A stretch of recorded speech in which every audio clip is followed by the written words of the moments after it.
Nous avons commencé depuis l'été une série que nous avons intitulée « Jésus l'a dit ».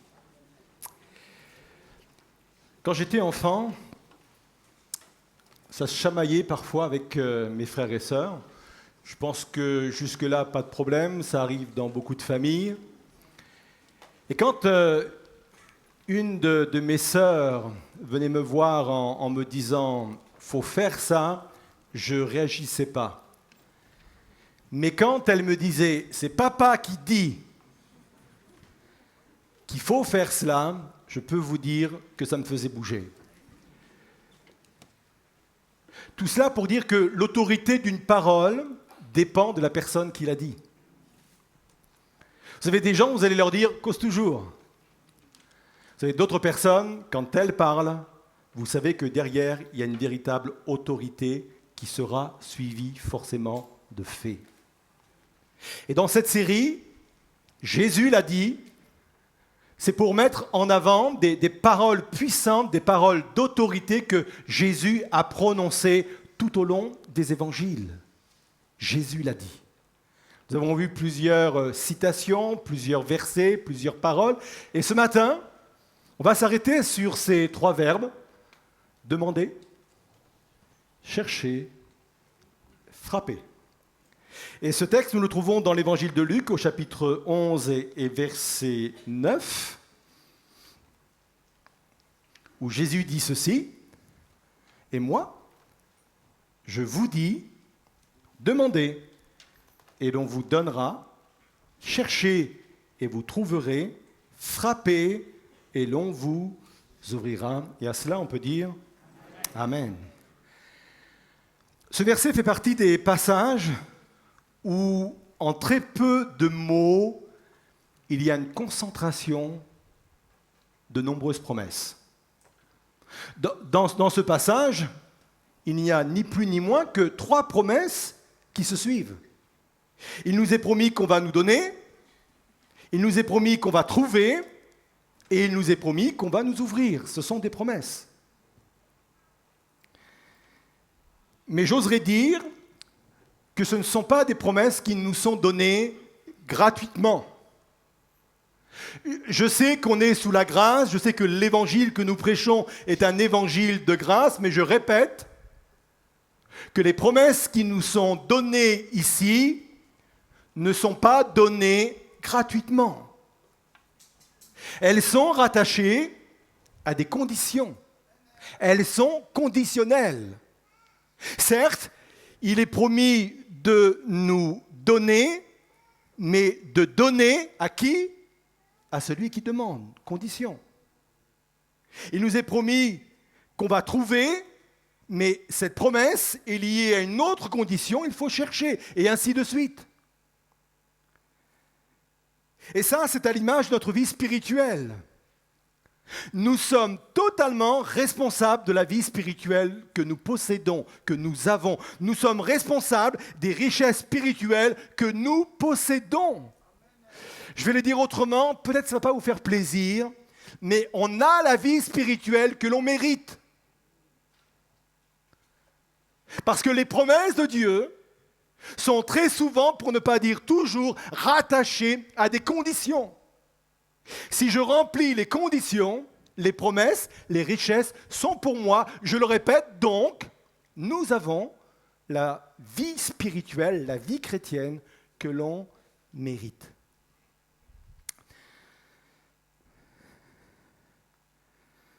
Quel est donc l'enseignement qui se dégage de ces paroles ?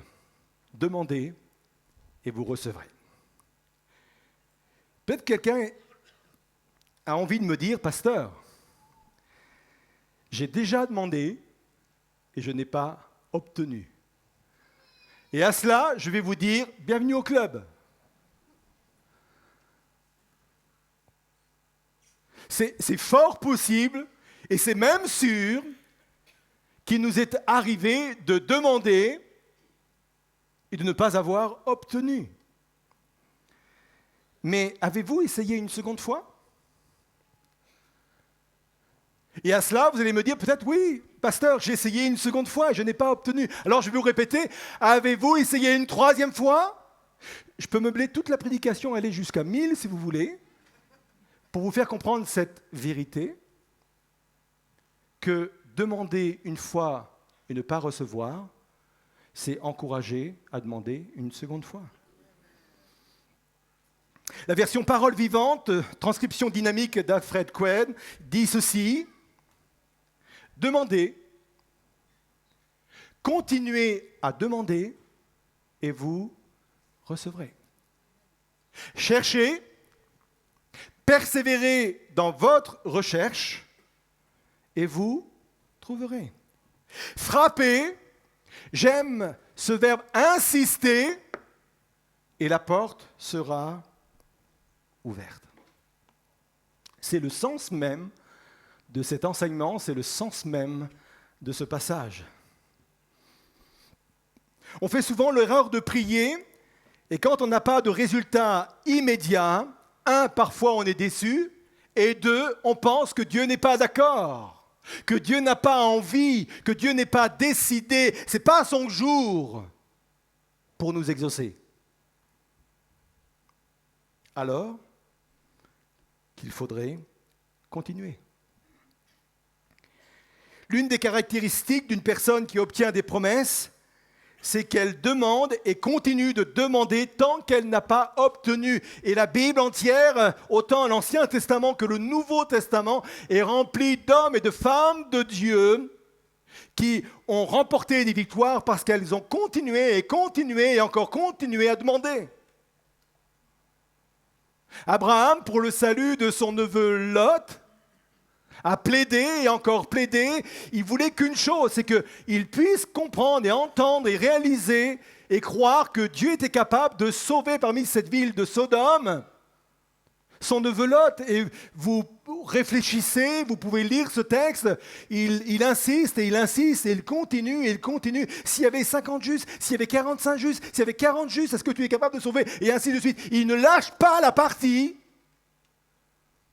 tant qu'il n'a pas la certitude que son neveu va être sauvé. J'aurais pu vous parler de Moïse qui intercède pour son peuple alors que l'Éternel est en train de dire « Basta, j'en ai marre de ce peuple, c'est un peuple rebelle, je veux faire autrement, je vais continuer dans mes plans, je vais continuer dans mes projets, mais avec un autre peuple que ce peuple-là. » Et Moïse va intercéder et intercéder. Il va continuer, il va obtenir. J'aurais pu vous parler d'Élie qui prie pour que la pluie vienne. Il est sur la montagne, il est avec son serviteur, il prie une fois, il envoie son serviteur voir s'il y a un nuage. Au bout du compte, rien. 2 fois, rien. 3 fois, 7 fois pour obtenir. Et je pourrais multiplier les exemples. Et je répète, l'une des caractéristiques d'une personne qui obtient des promesses, c'est qu'elle demande et continue de demander tant qu'elle n'a pas obtenu. C'est ce qui fait la différence. J'aime choquer, alors je vais vous dire cela, la foi seule ne suffit pas. La foi seule ne suffit pas. Hébreux 6,12 dit ceci: en sorte que vous ne vous relâchiez point et que vous imitiez ceux qui par la foi, et on en a vu quelques-uns dans les exemples cités, qui par la foi et la persévérance hérite des promesses. L'auteur aux Hébreux ne dit pas que c'est la foi qui permet d'hériter les promesses, mais l'auteur aux Hébreux dit la foi et la persistance, la résistance, la ténacité permet d'hériter des promesses. Je vais même dire qu'en réalité, la foi authentique commence quand Dieu ne répond pas. Réfléchissez un peu à ça. La foi authentique commence quand Dieu ne répond pas. On a tous connu des phases dans notre vie spirituelle où franchement, tout nous réussit. Victoire sur victoire, réussite sur réussite, exaucement sur exaucement. Et j'aimerais vous dire que ce n'est pas parce qu'on a beaucoup d'exaucements qu'on a forcément une grande foi. C'est facile d'enchaîner les exaucements successifs. Et là, c'est une foi qui est routinière, on demande, on reçoit, et c'est facile quelque part. Et la foi authentique, ce n'est pas cette foi-là. La foi authentique commence quand Dieu ne répond pas. C'est autre chose, ça. Vous êtes toujours là?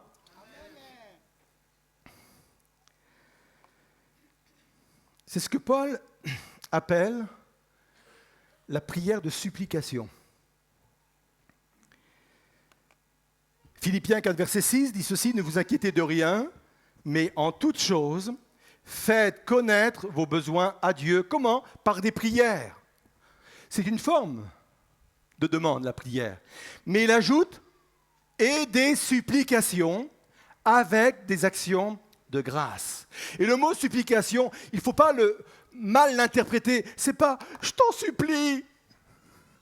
C'est pas faire l'aumône, c'est pas faire la quête, c'est pas cela. Quelqu'un a donné cette définition, il dit la supplication est une prière ardente et insistante exprimée dans la conscience que celui à qui nous la présentons est puissant, comme aussi seul en mesure d'y répondre. C'est ça la supplication. Tu as prié, tu n'as pas reçu. As-tu prié une seconde fois? As-tu prié une troisième fois? Est-ce que tu es allé jusqu'à la supplication, la prière de supplication? Tant que tu n'as pas été jusqu'à la prière de supplication, tu n'as pas le droit de dire « Dieu ne m'a pas exaucé ».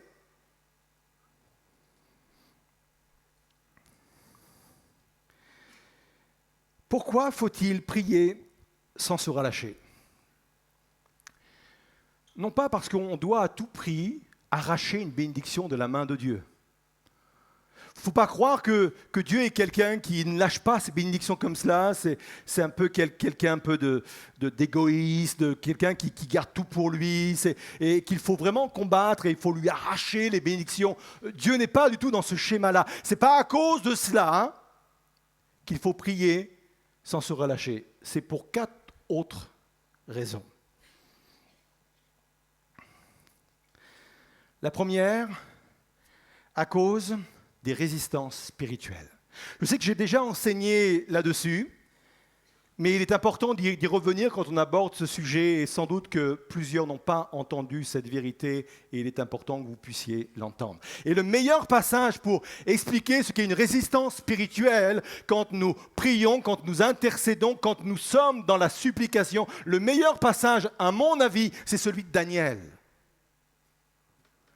Il dit ceci dans Daniel 10, verset 12. Il me dit, Daniel, ne crains rien, car dès le premier jour où tu as eu à cœur de comprendre et de t'humilier devant ton Dieu, tes paroles ont été entendues. Et c'est à cause de tes paroles que je viens.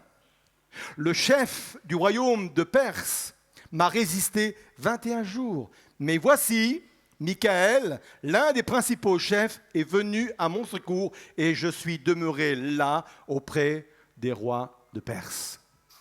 Là, il y a des clés extrêmement importantes. On peut revenir au début du verset. L'ange qui était chargé d'apporter l'exaucement de prière dit ceci.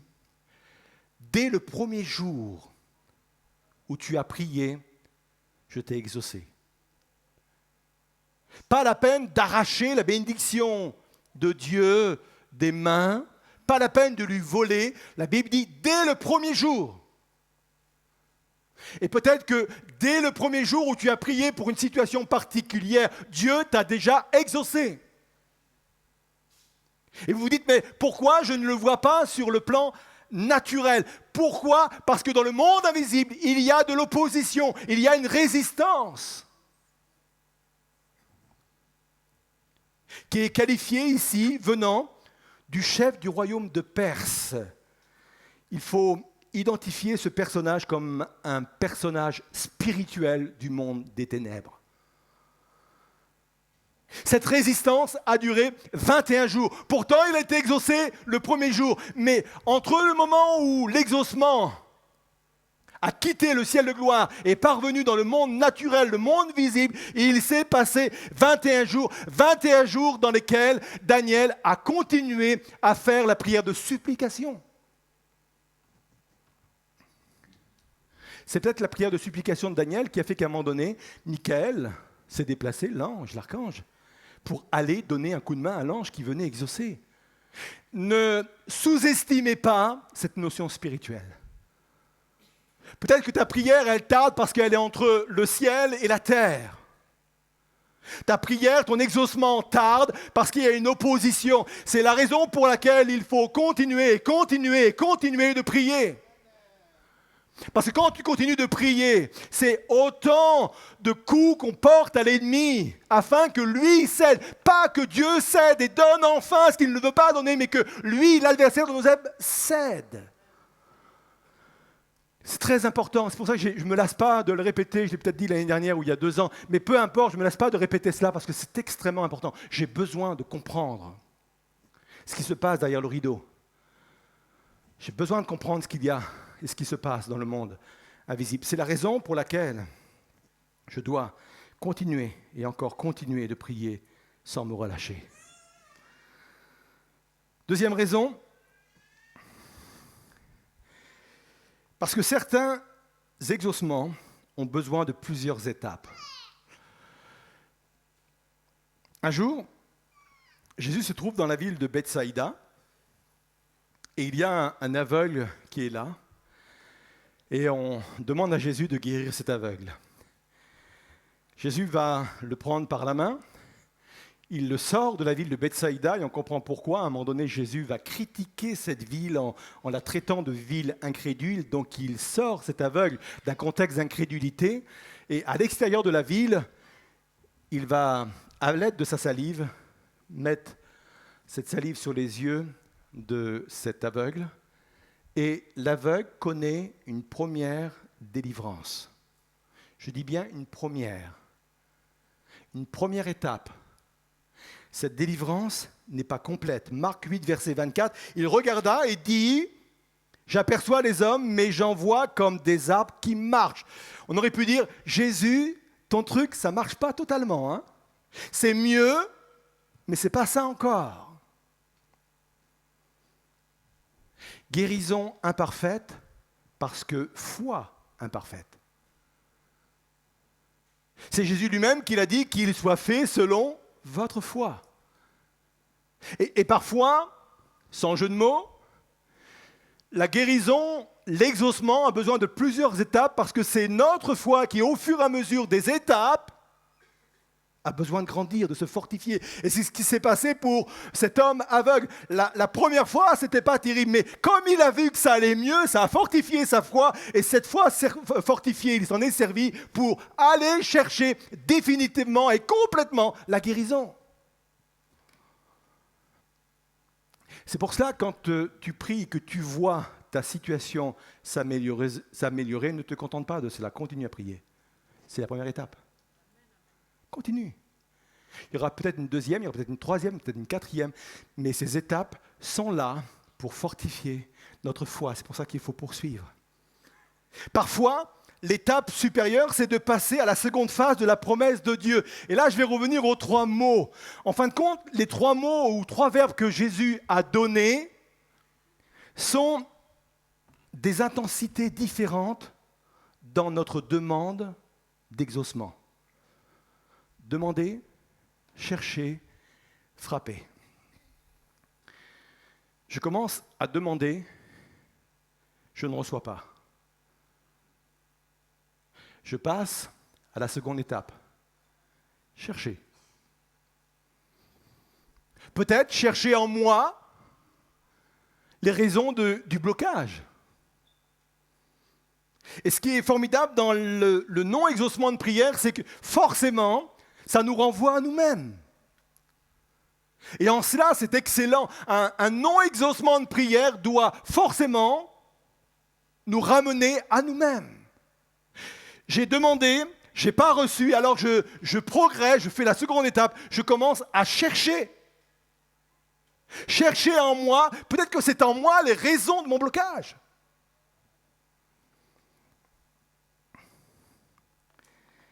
Isaïe 59, verset 1er. Non, la main de l'Éternel n'est pas trop courte pour sauver, ni son oreille trop dure pour entendre. mais ce sont vos crimes qui mettent une séparation entre vous et votre Dieu. Ce sont, et le mot est lâché, vos péchés qui vous cachent sa face et l'empêchent de vous écouter. Le psalmiste ajoutait ceci au psaume 66, verset 18, « Si j'avais conçu l'iniquité dans mon cœur, le Seigneur ne m'aurait pas exaucé. » Écoutez bien ceci, Dieu n'exauce pas des gens sans péché. Dieu n'exauce pas des gens parfaits, sinon aucun homme ne pourrait vivre un exaucement de prière, parce que je vais peut-être vous décevoir, mais nous sommes tous des pécheurs. Il y a eu des amens plus forts que d'autres. Ah, un grand pécheur là. Je suis pécheur. Et c'est très, très important de comprendre aussi cet équilibre-là, cette nuance-là, parce que sinon je vais à chaque fois culpabiliser que je ne reçois pas ma prière.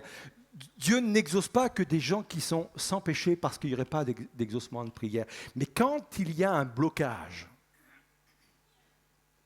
c'est l'occasion de rentrer et de descendre au-dedans de soi-même et de dire cette prière, sonde-moi, ô Dieu. Sonde-moi, ô Dieu. Connais mon cœur. Connais mes pensées. Éprouve-moi. Et regarde si je suis sur une mauvaise voie. C'est l'occasion de dire, peut-être que ça ne vient pas de là, mais c'est au moins la première étape à faire. Seigneur, est-ce que le blocage vient de moi? J'ai demandé, je n'ai pas reçu, alors je vais chercher au-devant de moi s'il n'y a pas ce blocage. Et de toute façon, ce qui est formidable avec un non-exaucement de prière, c'est que de toute façon, ça va nous pousser à chercher davantage Dieu. S'il n'y avait que des exaucements de prière, je pense que nous serions des piètres personnes avec une vie de prière complètement pauvre. Mais c'est bon parfois d'avoir des non-exaucements de prière, parce que le non-exaucement de prière non seulement aide à nous rentrer au dedans de même pour faire cette introspection, mais également à rechercher davantage Dieu. Peut-être parfois dans les jeûnes et prières.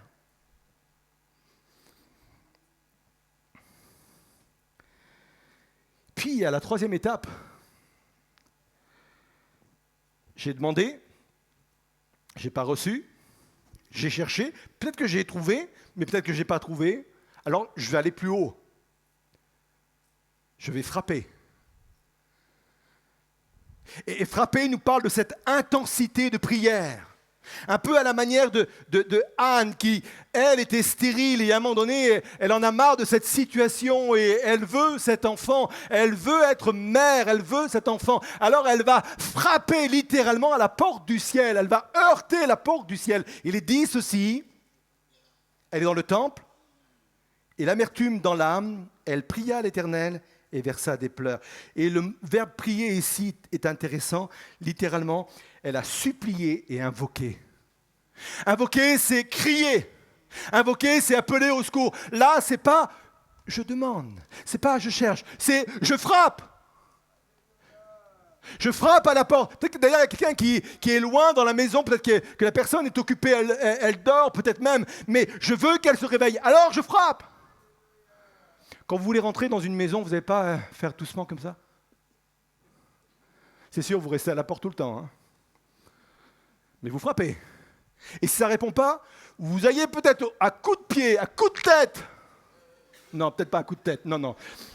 Je me suis laissé importer un peu, c'est quand on est prédicateur, on va un peu loin des fois. Non, mais on veut ouvrir, on fait comprendre qu'on est là.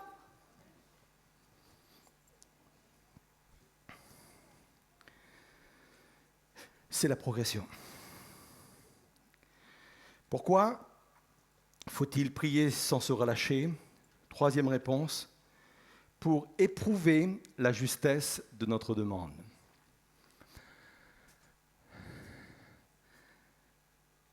J'en parlais, je pense, la semaine dernière. La mère des fils de Zébédée est venue voir Jésus. Il lui a dit, tu sais Jésus, quand tu vas être dans ton royaume, et elle parlait du royaume terrestre, ce serait vraiment formidable si mes fils pouvaient être à tes côtés. L'un à ta droite et l'autre à ta gauche. Et Jésus va faire cette remarque. Il va dire ceci, vous ne savez ce que vous demandez. Et moi, je pense que parfois, dans le ciel, Dieu s'arrache les cheveux. J'imagine que Dieu a des cheveux.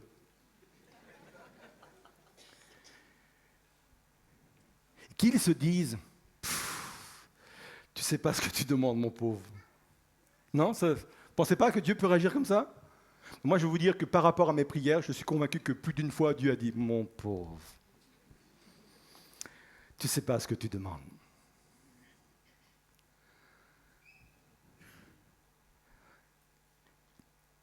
Et le non-exaucement est un moyen formidable pour éprouver la justesse de notre demande. George Muller, c'était vraiment un homme de foi. Il a nourri plus de 1200 orphelins sans demander aucune aide, uniquement par la prière. À chaque fois qu'il avait un besoin, il priait Dieu et il a vécu des miracles extraordinaires, des centaines de miracles extraordinaires du style. Les enfants n'avaient pas de quoi manger ou déjeuner. Il y a un camion, un laitier qui tombe en panne devant la maison et pour ne pas perdre son lait, il se dirige vers l'orphelinat et propose le lait. C'est arrivé avec des boulangers, c'est arrivé une multitude de fois. Il dit ceci: je vis dans l'esprit de la prière. Je prie quand je marche, quand je me couche et quand je me lève. Et les réponses arrivent toujours. Des dizaines de milliers de fois, mes prières ont été accordées. Et ils ne se vantent pas, c'est une réalité. Et là, j'ai souligné, parce que c'est la clé, c'est le point d'équilibre, quand je suis persuadé qu'une chose est juste. Je continue à prier pour cela. Le point principal est de ne jamais abandonner tant que la réponse ne vient pas. La grande faute des enfants de Dieu est qu'ils ne continuent pas dans la prière, ils ne persévèrent pas. S'ils désirent quelque chose pour la gloire de Dieu, ils devraient prier jusqu'à ce qu'il l'ait. Ce qui lui donne de l'assurance, ce qui le pousse à aller jusqu'au bout, c'est parce qu'il est persuadé que ce qu'il demande est juste. Quelqu'un qui ne persévère pas démontre par cela qu'il demande quelque chose à laquelle il ne tient pas réellement. Je répète, quelqu'un qui ne persévère pas démontre par cela qu'il demande quelque chose à laquelle il ne tient pas réellement. Le non-exaucement de prière est là pour éprouver la justesse de ma demande. Parfois, c'est moi, au bout de quelques semaines, quelques mois, où je fais un comeback et je réfléchis, je me dis, mais je comprends pourquoi Dieu ne m'a pas exaucé. Franchement, ce n'était pas juste. Heureusement que Dieu n'exauce pas toutes nos prières. Hein.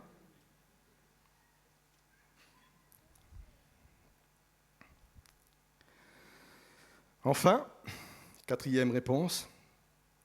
Pourquoi il faut persévérer, continuer, ne pas se relâcher dans nos demandes, dans nos prières? Parce qu'une demande appelle forcément une réponse. Toujours George Muller, il a dit ceci, il avait l'habitude de dire « Lorsque vous priez et que la chose ne vient pas encore, cela signifie que c'est une bonne raison de continuer à prier. » Je m'explique, sans me contredire par rapport à ce que j'ai dit avant. Une prière demande toujours une réponse. Même si la réponse n'est pas celle que je souhaite. Je vais prendre l'exemple de l'apôtre Paul. C'est l'exemple classique que nous connaissons tous. Quand il prie pour cette écharpe dans la chair, il demande à Dieu 3 reprises. Donc il est bien dans cette démarche-là, il est bien dans cette dynamique-là de demander, de continuer à demander, et jusqu'à ce qu'il ait un exaucement. Et l'exaucement, il l'a eu, mais pas comme il le souhaitait. Il a eu cette réponse, ma grâce te suffit. Et il va comprendre que c'était inutile de demander quelque chose de ce genre parce qu'il le dit lui-même, c'est parce que si j'avais été délivré de cela, j'aurais pu tomber dans l'orgueil parce que justement, cette écharpe dans ma chair était là pour me garder, me préserver de l'orgueil. Dieu sait bien mieux que moi ce dont j'ai besoin.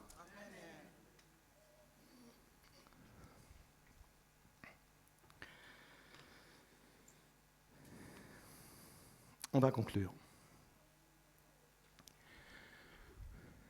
C'est une promesse formidable qu'on vient de voir. Jésus l'a dit. Alors je ne sais pas à quel stade vous êtes. Peut-être vous apprêtez à demander quelque chose. Faites-le. Il faut demander. La Bible dit qu'on ne reçoit pas parce qu'on ne demande pas. Un jour, quelqu'un a eu cette vision ou ce son, je ne me souviens plus, et il s'est vu arriver au ciel. Et au ciel, quelqu'un l'a accueilli et lui a fait visiter une partie du ciel. Il est arrivé dans un hangar, et là, dans cet hangar, il y avait une multitude de bénédictions. Et cet homme a posé cette question, mais c'est quoi cet hangar et c'est quoi cette multitude de bénédictions? Il a dit ceci: ce sont toutes les bénédictions qui n'ont jamais été réclamées. Ça ressemble un peu au local qui renferme tous les objets perdus. Mais sans aller très loin, même dans l'église, tous les objets oubliés, je peux vous dire, ça remplit une salle entière.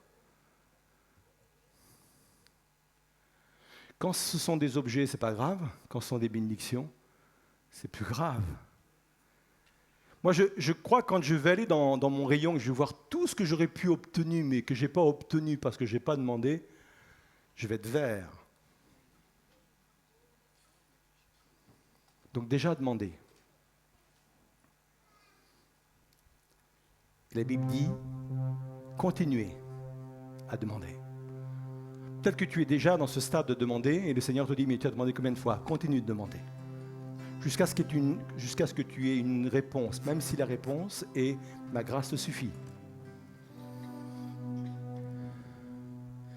Si tu as demandé et continué de demander et encore demandé et que tu n'as rien obtenu, peut-être qu'il faut passer à la seconde phase, cherche. Parce que Dieu va te montrer.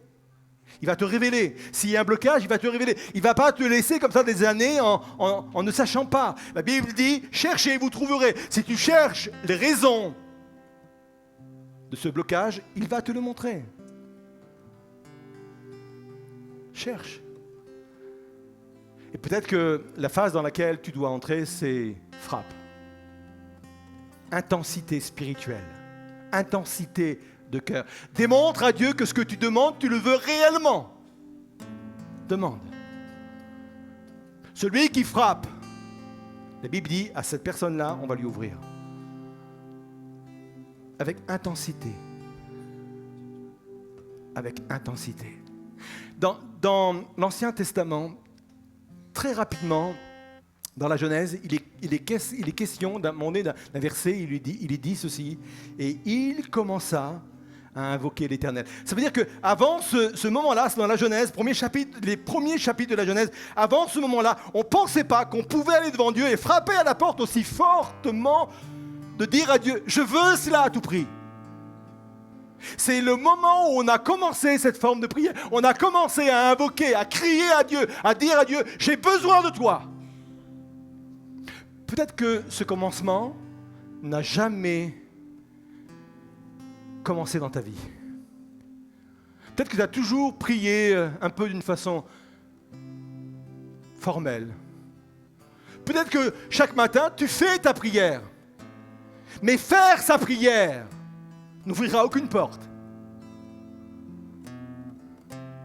Ce n'est pas ce type de dévotion, ce n'est pas ce type de piété où on fait sa prière, où on fait sa lecture. Il faut dépasser ce stade. Comprenez dans quel sens je le dis. C'est, j'y vais. Je vais chercher. Je vais chercher ce que Dieu m'a promis. Je vais chercher ce dont j'ai besoin. J'y mets l'intensité, même si je dois passer par un temps de jeûne et de prière. Je vais chercher. Parce que la Bible est claire. Demande, cherche, frappe. Et les promesses sont là. Je vous invite à vous lever à votre place. On va laisser le groupe de chant nous conduire dans un chant et on rentre dedans de nous-mêmes. On participe à ce moment. Et je suis convaincu que cette prédication, elle est forcément en rapport avec une des situations que vous vivez, peut-être un sujet qui vous concerne particulièrement. Je crois à l'esprit prophétique. Je crois que l'esprit prophétique passe dans ce lieu et je crois que l'esprit prophétique met le doigt sur ce dont on a besoin, y compris chez vous, chers internautes. l'esprit prophétique passe et appuie là où nous en avons besoin pour révéler ce dont nous avons besoin. On se joint à ce chant, on laisse la parole de Dieu, on laisse le Saint-Esprit faire son œuvre. J'appelle,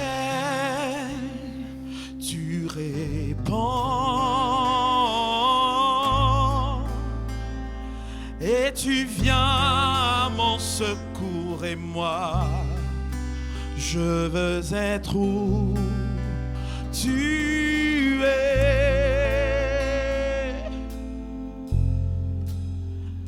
J'appelle, tu réponds, et tu viens à mon secours, et moi, je veux être où tu es. Tombant à genoux, tombant à genoux, je t'adore, je me livre à toi pour chercher ta face. Tout mon être est à toi. Je place ma vie, Seigneur. Oh. Je place ma vie entre tes mains. Humblement je m'incline devant toi. Dans ta présence, ô mon roi. Oh oui, j'appelle, j'appelle, tu me réponds toujours. Oh, oh, oh. Et tu viens à mon secours, et moi, je veux être où tu es.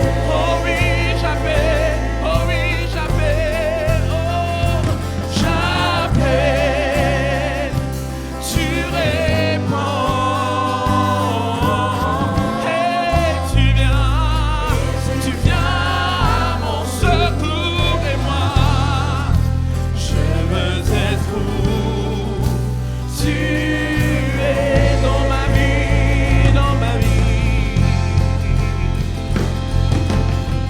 Dans ma vie, sois élevé dans ce monde, sois élevé dans nos cœurs, sois élevé. Nous disons dans ma vie, dis-le, dans ma vie, sois élevé dans ce monde. Je veux t'élever, sois élevé dans nos cœurs, sois élevé. Oh, j'appelle, oui, j'appelle, oh, j'appelle, tu me réponds, toujours, toujours tu me réponds, et tu viens à mon secours. Quand je crie à toi, tu m'entends. Je veux être où tu es. J'appelle, j'appelle, j'appelle. Oh, tu réponds. Et tu viens à mon secours, et moi, je veux être où tu es.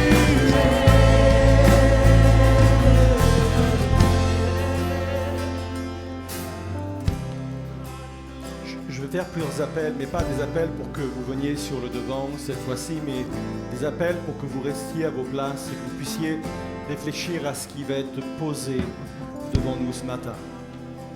Premier appel concerne peut-être les personnes qui, dans ce lieu, à l'écoute de la parole de Dieu, réalisent qu'ils ont perdu ce mordant, ce percutant qui faisait qu'ils avaient une vie de prière, une vie chrétienne, qui les conduisait de victoire en victoire. Mais aujourd'hui, ils prient.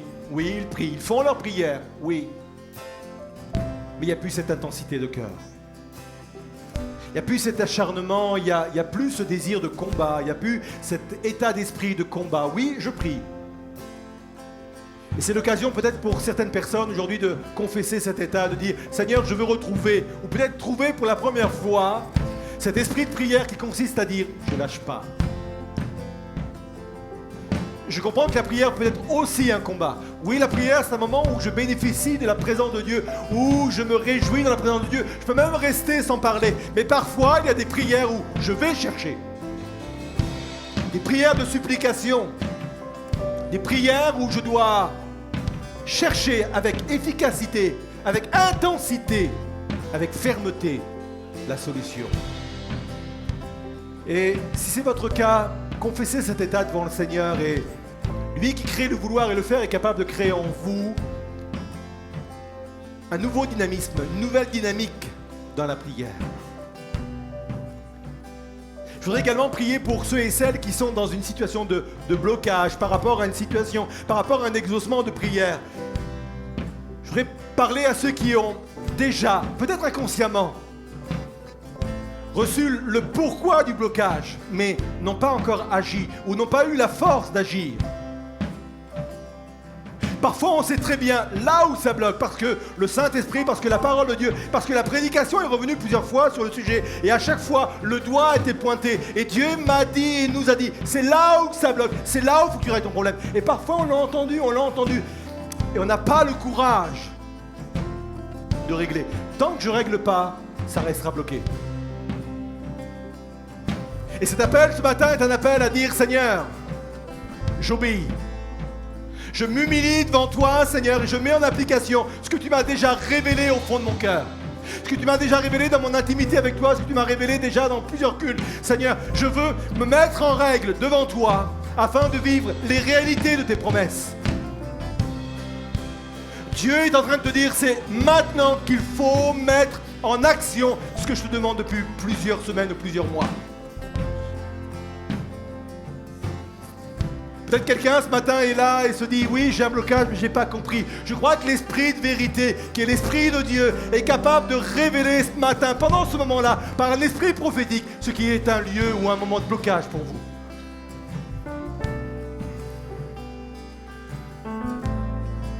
Je voudrais m'adresser aussi à ceux et celles qui sont fatigués, un peu à l'image de Moïse, qui était fatigué de lever les mains.